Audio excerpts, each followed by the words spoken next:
So she grew up in fucking some rich place in Orange County. It's like Newport Beach. Newport Beach. I took the words right out of my mouth, literally.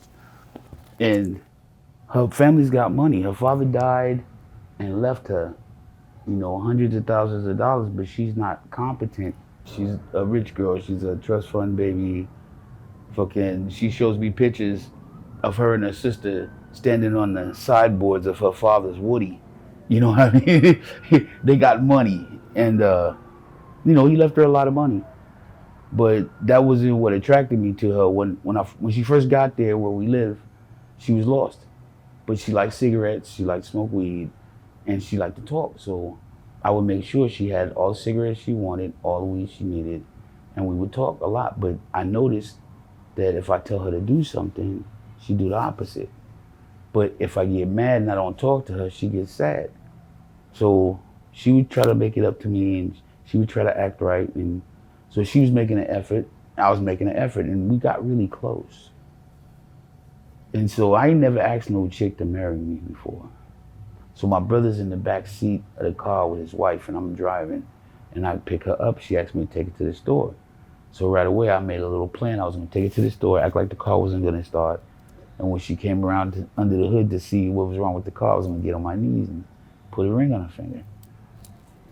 And fucking, she got in the car and started talking shit and acting crazy. And my brother got mad and said, "We ain't going to no fucking store." So I just hopped out of the car, went in my room, and went to sleep on her ass. And a couple of days later, we was back together, laughing and smooching.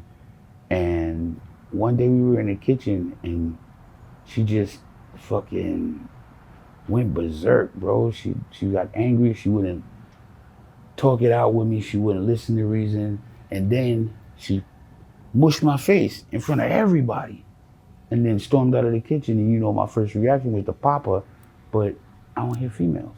So the only thing I could do was just leave her alone, and I know she's sad about it, but I can't. I can't. She's back drinking. She's back doing meth.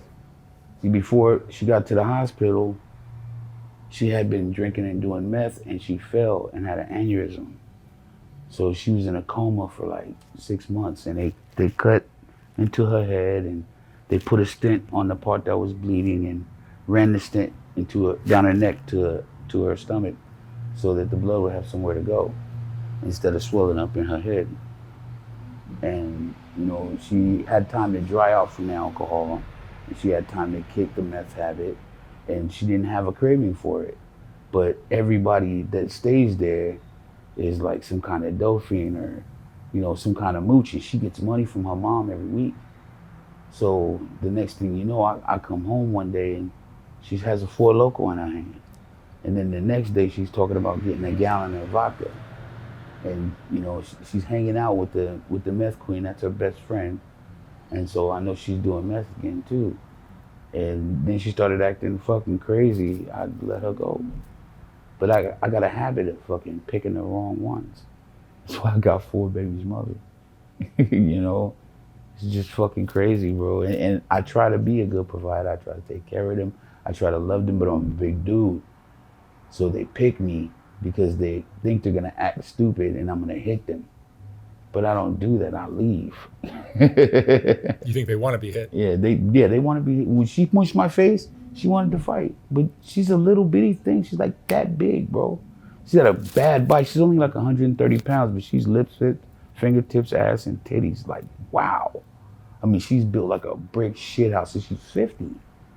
She's a little bitty German girl. I can't mess with it though. I had to let it go because it's too toxic. I can't be in no relationship where I'm imagining in my head that I'm hitting a girl. Because one day I'm gonna do it. I keep visualizing it, I'm gonna do it. And then I can't live with myself. I have to look at myself in the face every day. There's a box that you operate out of, and there are lines that you won't cross. I ain't gonna molest no kid. I ain't gonna steal from somebody that's working hard every day like me, don't got no insurance, can't replace what they lost. You know what I mean? I ain't gonna take advantage of some dummy who gets drunk or goes to sleep and leaves his money laying around and all of that stuff. If you leave your money laying out, I'm not gonna steal it. If you leave your dope laying out, I'm not gonna steal it. I got integrity. But don't leave a fucking sandwich laying around because I'm gonna be just like that fucking cat that ate the bird. I'm telling you. But yeah, I wouldn't steal from nobody. It's a thief ain't shit.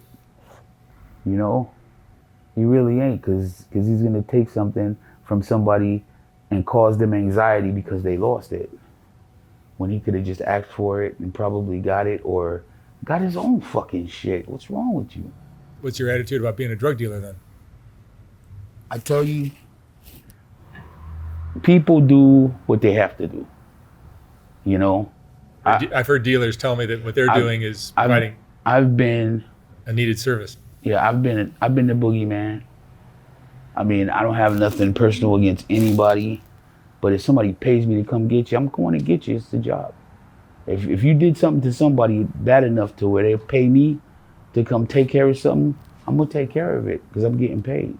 It's not personal. It's business. And it's just like the drugs. If you don't buy them from me, you're gonna buy them from somebody else. You know what I mean? And I'm not proud of it, and I don't feel good about it because I don't. And sometimes I give it back.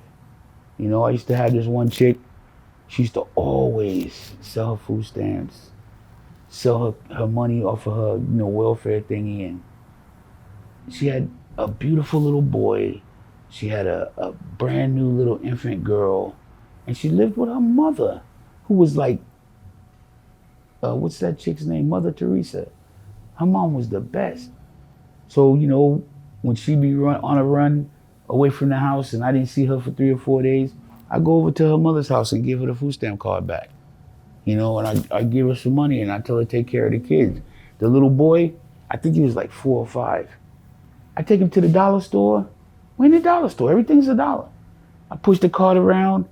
We go down the toy aisle. He'll grab one thing and show it to me, and I'll be like, yeah, throw it in the basket. He throw it in the basket. He grabs something else and hold it up. Yeah, it's $1. He don't understand, but he thinks it's Christmas, And then when he gets back to the house, I get on the floor with him and play with the little toy soldiers, and we bounce the ball, and you know what I mean? We got to be friends. I couldn't take that food out of his mouth. I couldn't not let him have clothes and not let him have shoes and not let him have a chance, His mom just didn't understand it, and she was one of them people. If people say one thing and then do something else, if there's a little bullshit in it, it's all bullshit. She'd come to the dope house, buy some dope, sit down at the table, and say, I gotta stop smoking this shit while she's smoking it. Actions speak louder than words. What people are doing is what people are really about. What they're doing, that's what they do. You know what I mean? If they say some other shit or some old cover-up bullshit, yeah, I heard it all before. But I'm looking at what you're doing. I don't listen to what you say. I listen to what you don't say, because what you do speaks a lot louder. And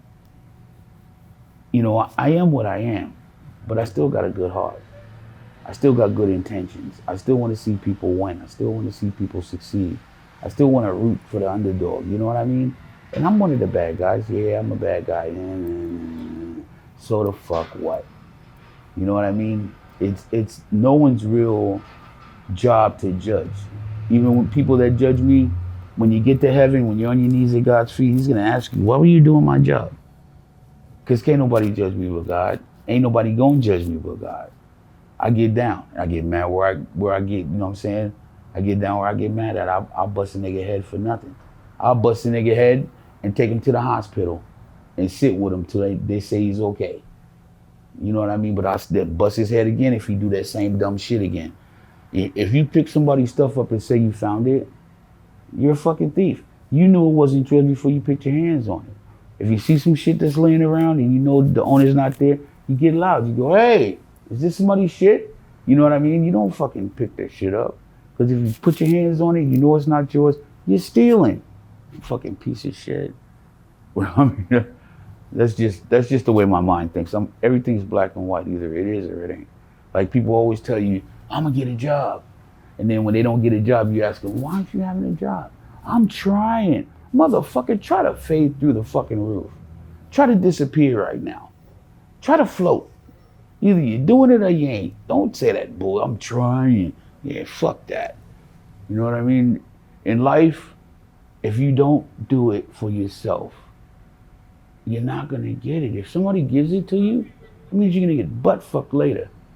You know what I mean? If somebody gives you some shit or you owe me this or you owe me, they own you.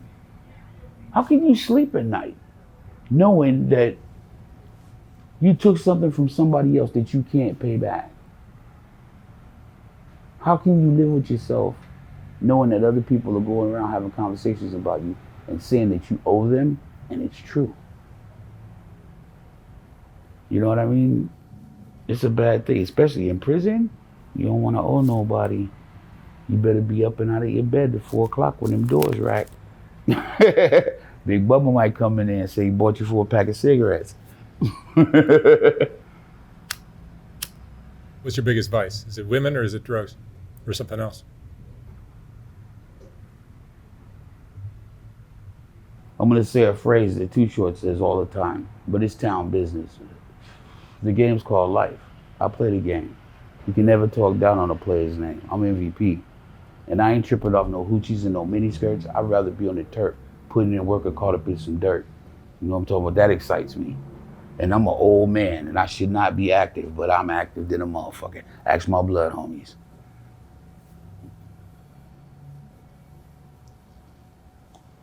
It's just in me. It was what I was raised to be. I'm breeded. I'm in this game. I'm in these streets. I ain't no studio gangster. I don't spit rhymes about shit I ain't never did or having jewelry I ain't never wore or having a car I ain't never drove. I tell the truth. I keep it real. I ain't special. I'm just a street motherfucker. City boy, street nigga, turf grinder. You know what I'm talking about? I'm about this life, man. That's what I do. I make it happen. And it's not something that you can control. I'm addicted to it. I'll leave it. I'll go act like I'm a square. I'll get a job. I have a suit and tie. I'll go to church. All of that shit. But even in church, you can see the sack chasers. You know what I'm talking about? You know which dude's wife will give you a blowjob. You know which one of them chicks is coming to church in club clothes to show off her ass or show off her legs instead of coming in church with a dress that goes past her knee. You know which chicks in the church are wearing that tight dress that's across her ass, and I can guarantee you, just like you looking at that fat ass when she jiggle across the floor, the preacher's looking at it too. We're men. You know, it doesn't make you good or bad. It's just your natural instinct. Shit, before there was society, before there was words and laws and all of that bullshit to fucking put a frame on what people do, you had cavemen sucking bitches in the head with a club and dragging her in a cave and taking the pussy. You know what I mean? Cause she gave him a boner with her pheromones or hormones or whatever the fuck. You know, and nobody said nothing about it back then because it was the natural instinct. It wasn't to be judged. Just like now it's not to be judged. I love that verse in the Bible that says, lean not on your own understanding, but lean on God's understanding, because God was here when time began till now. He didn't see some real shit crack off, and he understood it. He let it go. Remember in the other interview I told you, all the dudes that God had as his chosen in the Bible were killers.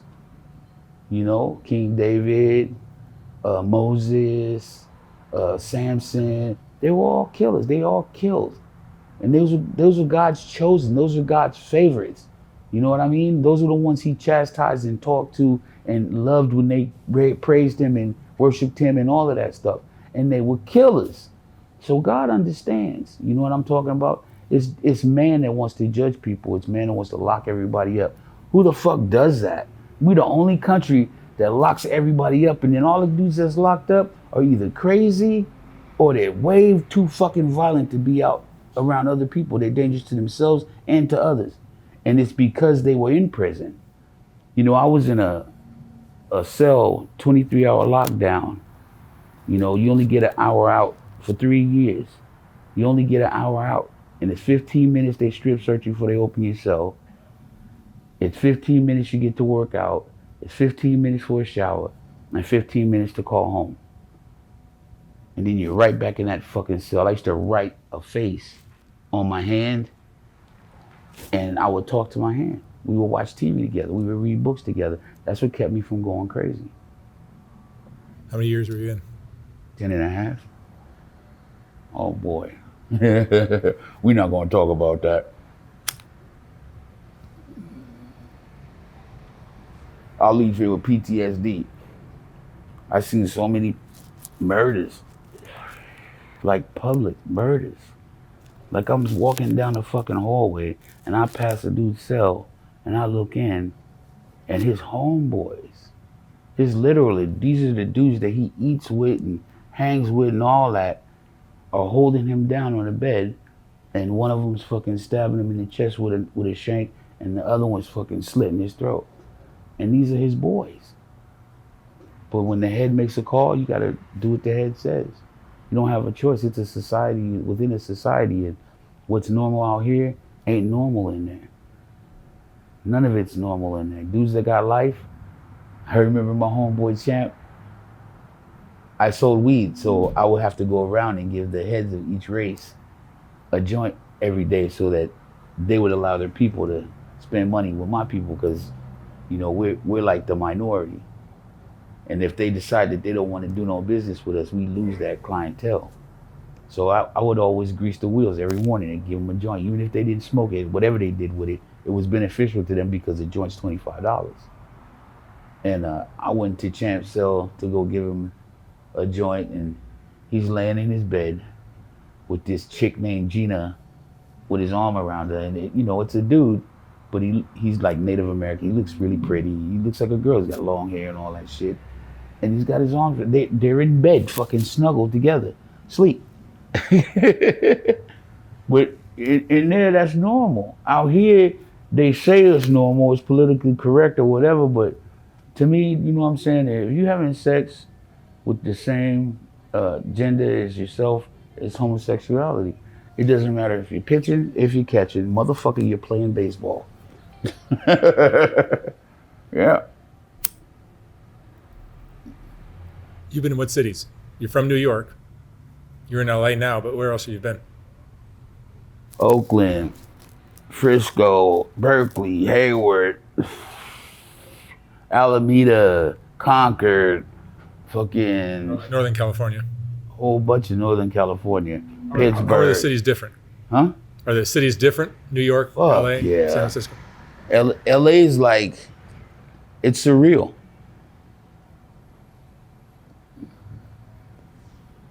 You watch Friday and you hear fucking Chris Tucker making jokes about Normandy and Western, and then you go to Normandy and Western and there's a grocery store there. There's people there. I'm like, wow. And they do sell 20 sacks over there. Big old fat pillows. As a matter of fact, I got one. A little 20 twin. Wow, nigga. Yeah. You know what I'm talking about? And it's crazy. Because you see that shit on TV, and you know, you watch this shit your whole life. And then you get here, and it's right here. The streets where this movie happened, and you see the same fucking stores and all of that shit. And you're like, I can't believe this shit really exists. Because I always thought that shit was movie sets, but no, that's LA. That's what they do out here. They just go to the spot and film a movie and you know, make that spot famous. But it's surreal. Like I said, in New York, they do stuff like that in movies and stuff, but you don't ever actually see the place. You know? Here, you see all the spots. I can tell you all kinds of landmarks from all kinds of movies that I watched. And I've been there.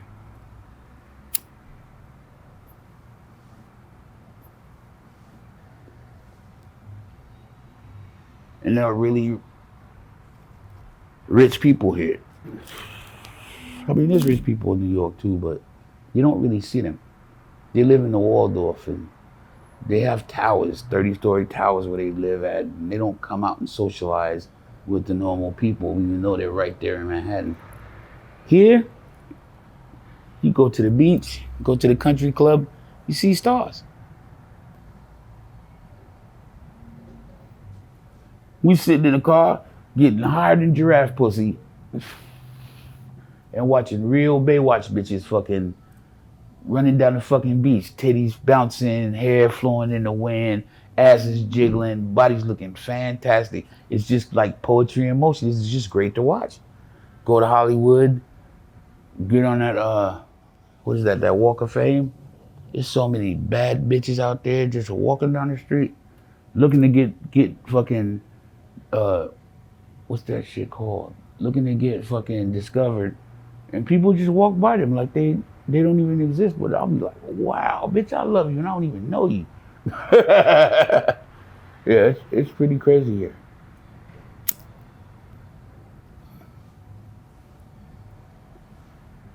Plus, LA's grimy underbelly is shit that people fucking admire. You see some gangbangers, you see some motherfuckers that's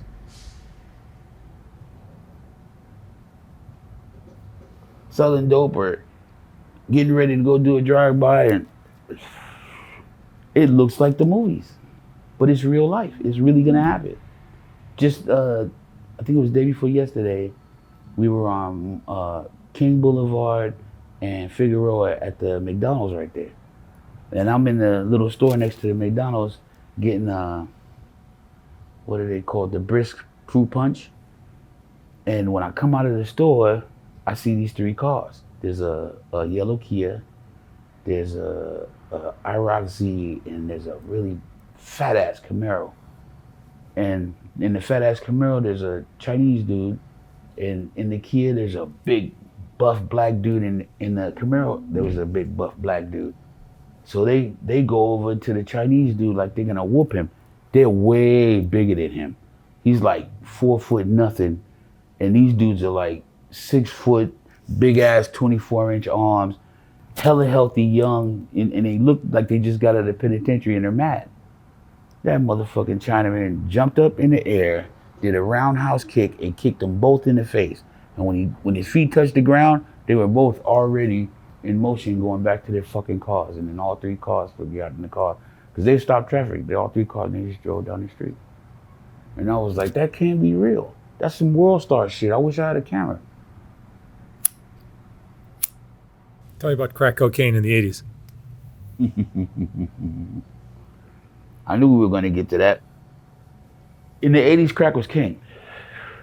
You didn't have to put no bullshit in your dope when you got it from your supplier. I mean, if you paid $17,000, you still were going to double your money. But we paid $11,500, and we didn't get 36 ounces. We had 7 to the kill. We got 43 ounces. So that's 7 extra ounces in the kilo that aren't supposed to be there, but that's the bullshit they put on the dope, you know. And an ounce was like $1,000 back then, but you can make like 2,200 easy. I'd make 1,400. I'd make Can't Say No's. My rocks were like my thumbnail. We call them hover rocks, and you could cut that shit in half and still get $20. You could cut that shit 4 ways and still get $20 and smoke for free. You can't say no to that. When you come to me to buy some dope, you gonna buy it.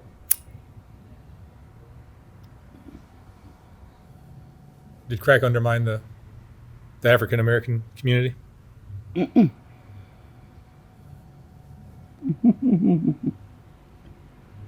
I'm not one of them flag wavers. The African community undermined the African community. Niggas need to quit hating on each other and start rooting for each other. Niggas need to quit trying to scratch their way up. In New York, we had teams. You had a firm. You had a group. You was under the boss, and he took care of you. Everything that you needed, he took care of. So you didn't have to scrape for no money. When I got rims, my boys got rims. When I got paint, my boys got paint. If I got beat, my boys got beat. If I got my interior done, my boys got their interior done. And it wasn't about that. We would all pitch in and do our parts for the greater good. Because if you pitch in and you do your part, you win. So as long as we was winning, we was winning. You couldn't talk bad about Parkside Boys, because Parkside Boys had their shit together. Parkside Boys had the big Run DMC chains. Parkside Boys had the big four finger rings with their names on them and all that shit. Parkside Boys had the candy paint. Parkside Boys rolled like the dudes in Cali, and they didn't know dudes in Cali was rolling like that. Motherfucking 1973 Cutlasses with what do you call that shit? With the tilt steering wheel and the wood grain fucking finish and fucking chrome dashboard and the push button ignition and fucking spider rocker arms front and back and side to side, 16 pumps. That was California shit. That was shit that I threw into the mix for being out here. You know what I'm saying? But we got the flaws. And like the song says, y'all bitches is shining our rims. You know what I'm talking about? We ain't got to worry. We don't be tripping off of no females. When we come to the party, we stars. When we come to the party, they know we got money. They know we got guns. They know we ain't playing. You know what I'm talking about? It's a cutthroat party. You can't leave until you suck somebody. Grab you by the hair, say, come here, ho. You know motherfucking well what you came here for. And they say that I'm fucking misogynistic. They say that I hate women. I don't hate women. I love women. I ain't no pimp. Bitch, give me some pussy. I'm gonna fuck the shit out of it. I'm not selling nothing. If she want to sell her pussy, where's her pussy? I let her do what she want to do, but I'm not gonna pimp her. I'm not gonna make her go out there and get nothing, and I don't want none of her money. I got money. You know what I'm talking about? I don't watch porn. I make porn. You know what I'm talking? I don't know, maybe I'm talking a little too explicit here, but yeah, you know, in life, you have a choice. That's the one distinction that we have different from angels. We're God's favorite creation, but he gave us free will. Angels have to do what God says. They don't have free will. They have to do what they're told. But we can choose, but if you choose wrong, you get a consequence. If you choose right, you get a reward. But you gotta know the difference, you know? E40 says, if you're gonna be a fool, shit. But just know when to act a fool and who to act a fool with. These are words to live by, you know what I'm talking about? That's the ghetto blueprint. Respect first. If you respect people that you deal with, you should get respect back. If you give a man respect and you get disrespect back, well, he earned what he got coming to him. But as long as you respect people, they can never talk bad about you. They might hate on you, they might not like you, but they gonna respect it. You know what I'm talking about? They gonna get these millimeters. Stop playing with me.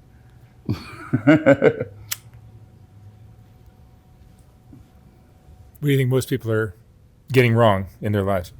The purpose that we're here for, literally, God blesses people through people. If he can touch your heart, if he could get you to do act of kindness, if he could get you to help somebody when they're down, if you try to listen to them, if you read the Bible, man. I mean, people say they read the Bible, but they ain't fucking read that book. That book's a fucking brain fuck. There's so much shit in the Bible that once you read it the first time, you're fucking totally confused. You gotta read it 2 or 3 times. You gotta get a concordance. You gotta figure out what they're talking about as best as you can. But the Bible's full of all kinds of mysteries and murders and fucking incest and all kinds of foul shit, but it's an example to show you what to do and what not to do. There's lots of examples in that book. And if you follow those examples and make an attempt, an honest attempt to do right, you'll see you get a lot more rewards than consequences. You can always take advantage. That's easy. You ain't gotta be no fucking great person to pimp some chick, or be no great person to rob somebody or kill somebody. Let me tell you a joke. A white girl and a black dude meet each other in the club. The music the black guy likes, the white chick likes. The music that the black guy dances to, the white chick dances to, and they dance, and the kind of drink that he drinks, she likes that drink. The kind of food he ordered, she liked that food. They really hit it off. So finally, you know, she gets tired and she goes, "You want to go somewhere?" And the guy's like, "Sure." He's like, "Let's go to my house." So he goes, "I'll get my car and follow you." So he follows her home. When they park in her driveway, she's getting out of her car, he's getting out of his car, locking it up. She goes, "Before we go in, I need to tell you something." He goes, "What?" She goes, "I want you to show me if it's true what they say about black guys." So he went in her house and tied her up and stole all her shit.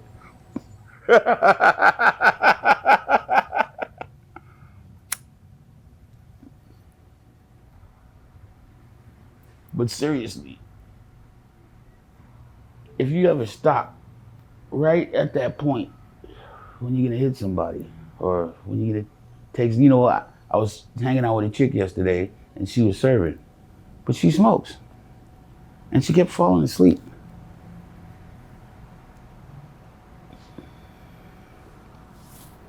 And she'd get money, a big old lump of money, and she'd stick it under her leg. And then she'd have to go do something, and she'd get up and she'd leave out the room and she'd leave it there. And she forgot that she left it there. But she knew she could trust me. I'm a solid motherfucker. So when she come back in there and she's reaching all in her titty and she's looking for her money, "I got it here. This what you're looking for? Oh yeah." You know what I mean? Right when you get to that point where you can take advantage, realize that you have that power to take advantage. But it's like dominoes. If you push one over, they're all gonna fall. And when it's gonna get to the end, and it's gonna stop. And that's how your benefits and your blessings and all of that shit are gonna go. You're gonna get that little benefit from taking advantage, but when it stops, that's where you're gonna be. And people don't understand that. They're missing it. When you do good, it comes back. It might not even come back to you. It might come back to your children. It might come back to your old mom or your old grandma. You know what I mean? My mom, one time, she's in a wheelchair. She's been in a wheelchair for like 30 years. One time she went to the store and, she went up the handicap ramp, but she was backing down it, and her fucking chair wheel, it went over the edge. And she fell, hit her head, and she's like, "My business was all out." She didn't have on underwear. But some guy came along, put her dress down, picked her up, put her in a chair, got her to her handy van, and helped her get in the van. I'm in prison, stressing. I'm sweating bullets because my mom will just let a stranger get in her car. She's in a wheelchair. She'll give people money, and she'll have like this big ass envelope with hella money, and she'll like give somebody like $20, and she got like $4,000 in a fucking envelope. And I'm like, "Mom, stop doing that stuff." But she says God tells her to do it. She does it, and He protects her. And I can appreciate that to a level that you couldn't even understand, because I was locked away. So there was nothing I could do to help. All I could do was pray to God and ask Him to look out for my mom. And dudes that were in prison, I had 2 stores. So dudes that were in the prison and they were jonesing for dope, I'd give them store. You know what I mean? Here, go buy your stuff.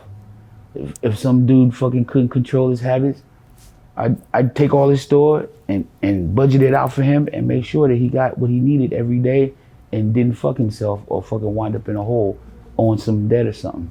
And one of these dudes, he had got to the time when he was going home. 2 weeks before you go home, they cut your books off. You don't got no money.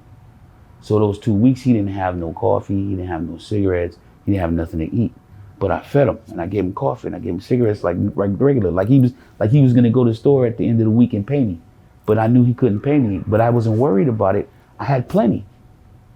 And he was like, "Man, when I get out, I'm gonna write you. I'm gonna give you this. I'm gonna give you that." People never do that when they go home. So I was like, yeah, man, yeah, I hear you, I hear you, I hear you. And he went home. And probably like 6 months later, I got a fucking yellow receipt with like, I think it was like $750 or some shit. He just sent me some money and wrote me a letter. And I was like, wow. He had to wait the 6 months to get off parole, but I was like, wow, it blew my mind. You believe in karma? No, I don't believe in none of that shit. Luck, what's that other shit? I think I asked you that last time. Yeah, everything that happens is God's will. Everything. You meet somebody, it's because you either you need that person or they need you. And God put you all in each other's lives so you could learn whatever lesson they had to teach and they could learn whatever lesson you had to teach. You just gotta be yourself. If you walk a straight line, you might influence somebody else to walk a straight line. I met a chick the other day that she sells her ass. She does dope. You know, she gets her hustle on. But she's about it. She feeds her dogs. She takes care of her old man. She pays all her bills. And she says when she goes to sleep at night, she sleeps good because she knows she took care of it. Her old man's a bum. Her dog's untrained. I can't stand an untrained animal because they make a mess when you ain't there. You got to clean it up. Why they fucking wag their tongue in your fucking face and want to lick you and all that shit? Fuck all of that. I don't want to be your fucking friend. Do what I say. You know, but it's the same thing with children and anything else. If you, what's the word I'm looking for? If you condition your child to act a certain way, that's how your child's gonna act. If you let your child get crazy all the time and do things that are gonna embarrass you and all that stuff in public, then you don't really care about your child because you gotta teach them how to act. They're gonna go out in public, they're gonna go to school, they're gonna go to the mall, they're gonna go all kinds of places, and if they don't know how to act, then you're not a good parent. You don't gotta beat them.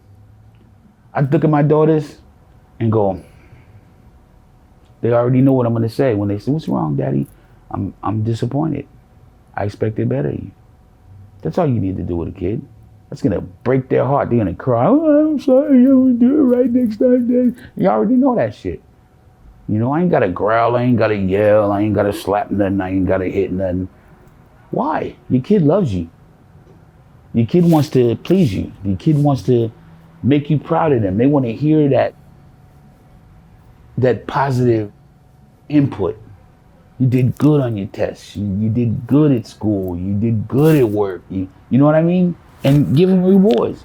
And always praise them for doing the right thing. But if they do the wrong thing, let them know. I'm disappointed in you. That's not what you're supposed to do. That's not what I taught you to do. That's not what I raised you to do. You're not here on this earth to do that stuff. You're here on this earth to do better. And I expect better of you.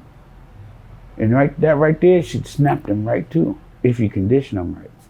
You know, but if you just let your kids run around and fucking dig in other people's purses and sling snot and, you know what I mean, video games and porn and all this other stuff, you ain't conditioning your kid. You're just letting your kid do any fucking thing because you ain't got time for them. You shouldn't have had them. You should have shot that one on your girlfriend's leg.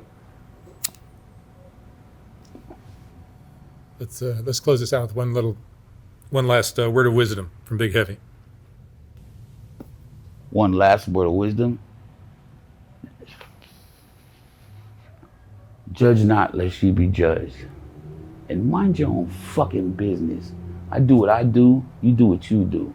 If you don't like what I do, I don't give a fuck. You ain't feeding me, you ain't clothing me, you ain't housing me, you ain't doing shit for me but fucking judging me. Get the fuck out of here. All right, Big Heavy. Thank you, man.